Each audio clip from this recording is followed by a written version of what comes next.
France 24 et RFI présentent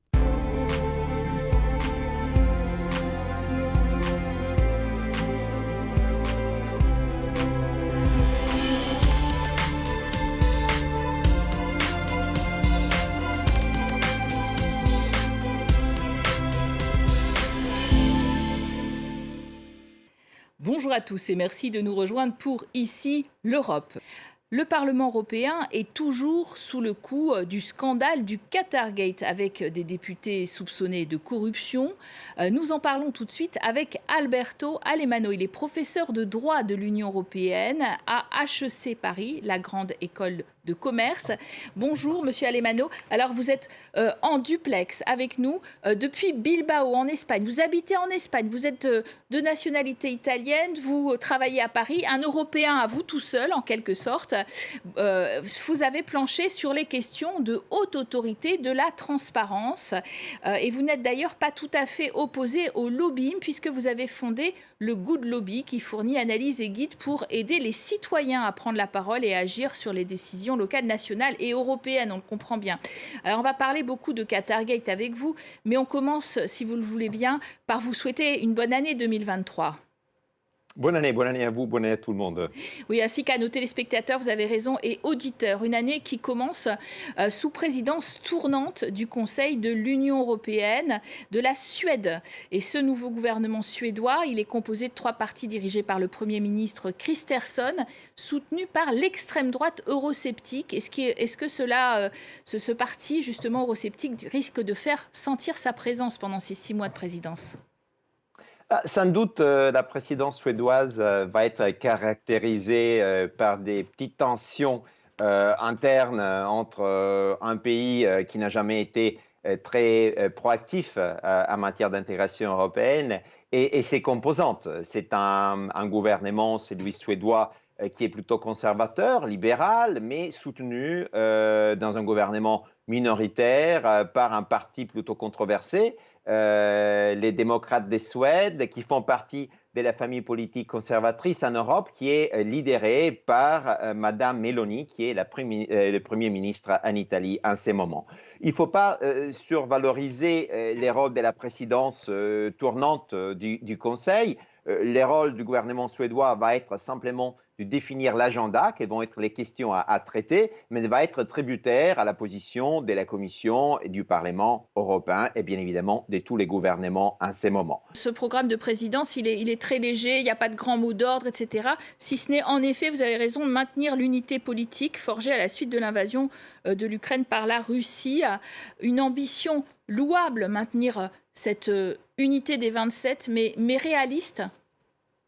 Je pense que pour l'instant, les États de l'Union européenne ont réussi à parler d'une voix par rapport à la guerre. Ils ont réussi à finalement médier entre leurs différentes capacités militaires et économiques dans le soutien qui continuent à donner de plus en plus, notamment la France et l'Allemagne, en ces moments historiques à l'Ukraine, et avec les différentes positions qu'il y a sur l'échiquier européen par rapport aux retombées de la guerre, à savoir pas tous les pays de l'Union européenne sont affectés de la même manière, par exemple sur le plan énergétique, suite à cette guerre. Donc ça va être un peu un jeu d'équilibre. La Suède ne fait pas exception, elle partage la position de tous les autres membres, donc on ne peut pas s'imaginer d'autres moments différents, mais on sait très bien que la position de l'Union européenne finalement est également rédévable à la position américaine et de l'OTAN lorsqu'il s'agit de qu'est-ce qu'on fait si M. Zelensky devait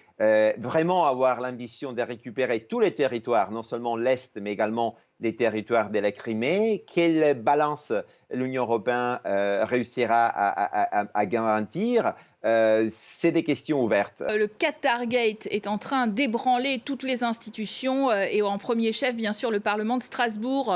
L'enquête a conduit les enquêteurs, d'ailleurs belges, à arrêter le 9 décembre la vice-présidente de l'institution, l'eurodéputée socialiste grecque Eva Kaili. Et cette enquête se poursuit. Vous estimez que le Parlement européen est le maillon faible du système d'intégrité de l'Union européenne dans plusieurs tribunes que vous avez signées. Pourquoi ? Écoutez, l'Union européenne dispose d'un système des contrôles éthiques plutôt développé, plutôt sophistiqué, bien au-delà de la moyenne des États de l'Union européenne. Mais au fur des années, le Parlement européen a toujours résisté à la possibilité d'imposer à ses propres membres toute une série de règles, comme par exemple éviter les cumuls des fonctions. Nos parlementaires peuvent avoir un autre travail, un autre boulot lorsqu'ils sont en train de servir l'intérêt public en tant que membres du Parlement. Ils ne sont pas censés déclarer leur rencontre, comme par exemple les commissaires européens le font. Et donc, ils ont toujours dit finalement, au nom de la liberté de notre mandat électoral, on ne peut pas nous empêcher de rencontrer différents acteurs parce que c'est la seule façon pour nous permettre de nous former une opinion et donc finalement d'exercer notre travail. Évidemment, cet argument aujourd'hui ne tient plus la route. Il est possible d'obliger les différents membres à déclarer leur rencontre tout en leur laissant rencontrer les acteurs qu'ils doivent rencontrer. Et bien évidemment, c'est contexte est un contexte plutôt délicat car les différents membres du Parlement européen ainsi que les fonctionnaires qui les soutiennent sont sollicités de plus en plus par différents intérêts, non seulement des intérêts particuliers comme des entreprises ou des organisations de la société civile, mais également par des États tiers et parfois des autocraties, des États qui auparavant, dans les cas du Qatar, sont disposés finalement à verser des sommes et donc à passer du lobbying à la corruption, parce que là, on n'est pas en train de vivre un moment de lobbying. Ils ne sont pas en train d'influencer les institutions tout court. Ils sont en train de payer en représentants du peuple européen pour être finalement écoutés. Et donc, on est dans une situation de corruption. D'ailleurs, dernier rebondissement cette semaine, l'affaire s'étend à de nouveaux élus européens et la levée de leur immunité est demandée. Le point et la suite des événements avec Khalid. Nouveau rebondissement dans le Qatargate. Lundi matin, la présidente du Parlement européen a annoncé dans un tweet: répondant à une requête des autorités judiciaires belges, j'ai lancé une procédure urgente pour lever l'immunité de 2 membres du Parlement européen. Il n'y aura aucune impunité, absolument aucune. Les 2 élus dans le viseur de la justice belge sont l'Italien Andrea Cozzolino et le Belge Marc Tarabella, tous 2 membres du groupe socio-démocrate. Ils sont accusés par Francesco Giorgi, l'ancien assistant parlementaire d'Andrea Cozzolino, d'avoir reçu de l'argent du Qatar. Mais Francesco Giorgi est également le compagnon d'Eva Kaili, d'où est parti le scandale. Le 9 décembre dernier, l'ex-vice-présidente du Parlement européen est arrêtée à son domicile en possession de 150 000 € en liquide. Elle est soupçonnée d'avoir reçu cette somme du Qatar pour influencer les décisions du Parlement européen à l'égard de l'Émirat. Le couple est aujourd'hui en détention. La demande de levée d'immunité des 2 eurodéputés sera soumise lors de la prochaine session plénière du Parlement européen prévue le 16 janvier. La présidente du Parlement espère aller vite et conclure la procédure avant la mi-février. Est-ce que vous pensez que cette affaire est en train de prendre une plus grande ampleur? Elle était un peu cantonnée, on avait l'impression, à quelques individus, essentiellement au Parti social et démocrate. Est-ce qu'elle peut rayonner davantage selon vous?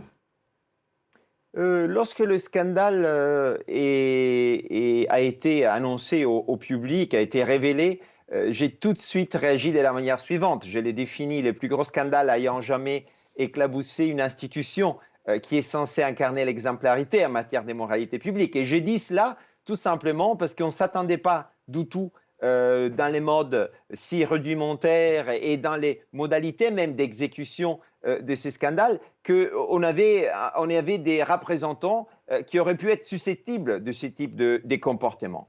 On s'imaginait également, déjà il y a environ 3-4 semaines, que finalement cette question était une question qui n'allait pas affecter seulement 1-2 membres du Parlement européen, mais qui aurait eu évidemment des retombées très très importantes qui allaient au-delà du Parti socialiste, qui allaient au-delà du Parlement européen et qui démontraient comme finalement on avait créé une sorte de culture de l'impunité dans nos institutions européennes qui en fait permettait ces types de comportements. Et la raison majeure, je pense, derrière ce scandale et les moments révélateurs du Qatargate est que finalement le Parlement européen n'est pas si visible, n'est pas si lisible à l'électorat européen, ainsi que notre système politique européen qui est encore naissant. Finalement, ces types d'événements au niveau national auraient été immédiatement saisis par la presse, auraient été immédiatement identifiés par toute une série d'acteurs de la société civile qui exercent de manière permanente un contrôle sur leurs représentants. Eh bien, ce n'est pas le cas au niveau européen.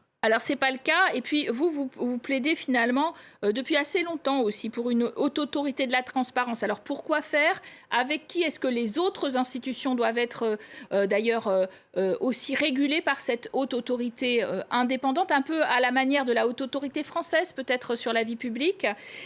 Et d'ailleurs, est-ce qu'elles sont enclines à le faire? Parce que c'est un dossier qui existait et qui traîne justement au niveau des 3 institutions depuis de longs mois. Oui, l'Europe, en ce moment, dispose d'un système éthique assez développé, mais qui est en fait fragmenté, à savoir chaque institution européenne a ses propres règles et son propre système d'application des règles. Et cela, évidemment, a créé des divergences importantes et qui aujourd'hui pourraient être dépassées si on devait accepter sur les modèles, pourquoi pas, de l'autorité, de la haute autorité indépendante de la vie publique française, de finalement centraliser toutes ces compétences qu'aujourd'hui appartiennent à différentes institutions dans une autorité qui serait pour la première fois indépendante, composée par des anciens membres des institutions indépendantes comme la Cour de justice de l'Union européenne ou encore la Cour des comptes et qui serait en fait censée monitorer, donc veiller au respect des règles avec des pouvoirs d'enquête si on devait avoir des suspicions qu'il y a eu des violations et ensuite des pouvoirs également des sanctions. J'ai eu le plaisir et l'honneur de travailler au dessin institutionnel pour envisager la création de ces comités en 2020. Cette proposition a été ensuite faite propre par le Parlement européen qui, dans une résolution, a demandé à la Commission européenne finalement de faire une proposition afin de créer cette institution. Mais encore, il y a quelques semaines, lorsque j'étais au Parlement pour présenter une autre étude, il n'y avait aucun intérêt. Évidemment, le scandale du Qatargate n'était pas encore là. Et donc, là, on va y aller vite, vous croyez? On va y aller vite? C'est en train de changer la donne complètement, ce Qatargate? D'un point de vue politique, sans doute, il y a finalement un peu plus de volonté de modifier les règles, mais la question de savoir est quel type de pouvoir nous allons attribuer à cette entité. C'est très facile pour la classe politique de créer encore une autre institution, mais est-ce que cette institution sera capable de faire la différence dans l'application des règles? Et pour faire cela, elle devra être tout d'abord indépendante et ensuite avoir des pouvoirs d'enquête qui lui permettront ensuite de sanctionner les comportements pour changer finalement la culture politique et les normes sociales. On a l'impression que dans le Qatargate, tout le monde se renvoie un peu la balle. La Commission européenne sous-estime l'ampleur des conflits d'intérêts. C'est l'objet d'un autre rapport que vous avez engendré avec deux autres experts européens. En fait, le pantouflage est très répandu dans l'exécutif européen. La Commission, qui est première cible peut-être d'ailleurs du lobbying, là aussi, il faut qu'elle-même, elle regarde et elle balaye devant sa porte. Sans doute, la Commission européenne, au fur des années, a vécu toute une série de scandales qui ont été finalement dus au phénomène des portes tournantes, à savoir une situation où un ancien commissaire ou encore un fonctionnaire européen quitte l'institution et finalement monétise sa propre expertise en vendant l'accès à l'institution même une fois que cette personne est sortie. Cela est évidemment inacceptable, cela va à l'encontre de l'intérêt public. C'est toute une série de règles qu'il faudrait renforcer. À nouveau, les règles sont très bien écrites, mais il faut s'assurer que l'application ne revient pas simplement à la présidente de la Commission européenne qui est en train de juger ses propres collègues de la même façon que ses collègues pourraient juger elle-même. Le Qatargate a au moins réjoui une personne. Il s'agit de Viktor Orban, le Premier ministre hongrois, qui voit le signe qu'on l'accuse de corruption dans son pays, on lui gèle les fonds européens, mais que les institutions ne sont pas exemptes de tout reproche. Est-ce qu'il a raison d'ironiser ? Bien, il est facile d'ironiser. Le Qatargate est vraiment tombé au pire moment, un moment où finalement les institutions et la majorité des États membres sont en train de dire il faut rendre conditionnels les paiements des fonds européens au respect des règles que chaque État membre finalement a ratifié, a accepté lors de l'entrée de l'adhésion à l'Union européenne. Nous sommes en train de voir un pays comme l'Hongrie ou même la Pologne, qui, sur une base, je dirais, hebdomadaire, sont en train de défier et de mettre en cause les valeurs mêmes avec, par exemple, le Premier ministre polonais qui a déclaré d'être favorable à la peine de mort, donc de mettre en cause finalement les respects des règles fondamentales. Donc oui, il faut que l'Union européenne fasse ses devoirs au plus tôt pour être crédible vis-à-vis des États membres qui aujourd'hui sont en train de se comporter comme des rebelles. Sur l'état de droit aussi, parlons de votre nouvelle première ministre, puisque vous êtes italien, je le rappelais, monsieur Alemanno. Giorgia Meloni, elle est issue de la droite très extrême et elle a décidé de décourager les ONG en Méditerranée, à qui elle a interdit de secourir plusieurs embarcations de réfugiés d'affilée. Nous assistons depuis plusieurs années à une attaque aux organisations de la société civile, à la société civile en tant que telle. Il y a eu une certaine tentation également de Mme Meloni de finalement dire, bon, les ONG, c'est qui les contrôle? Mais évidemment, les véhicules qui avaient été utilisés par M. Panzeri dans ces cas, dans les Qatargate, étaient une ONG, mais auraient pu être un autre moyen. Évidemment, il ne faut pas généraliser, il ne faut pas penser que toutes les ONG pourraient adopter ces types de comportements. C'est tout à fait exceptionnel. Donc, sur la défense de la société civile, je pense que l'Union européenne pourrait faire plus, devrait faire plus, parce que finalement, la société civile est la meilleure alliée de nos gouvernements. La société civile permet aujourd'hui d'avoir une forme de contrôle qui est externe et donc qui est crédible aux différentes institutions et qui est présente sur les territoires. Donc, il faut défendre, il faut soutenir les ONG au maximum en ces moments historiques lorsqu'ils sont attaqués pour ce qu'ils font, qui est finalement, dans les cas de la Méditerranée, exercer une activité d'aide humanitaire que malheureusement les États membres refusent d'effectuer. Et au fur des prochains mois, sous la présidence suédoise, on verra qu'il y aura encore des tensions sur ces points. Merci à vous, Alberto Alemanno, d'avoir été notre invité aujourd'hui. À très bientôt à tous sur nos antennes.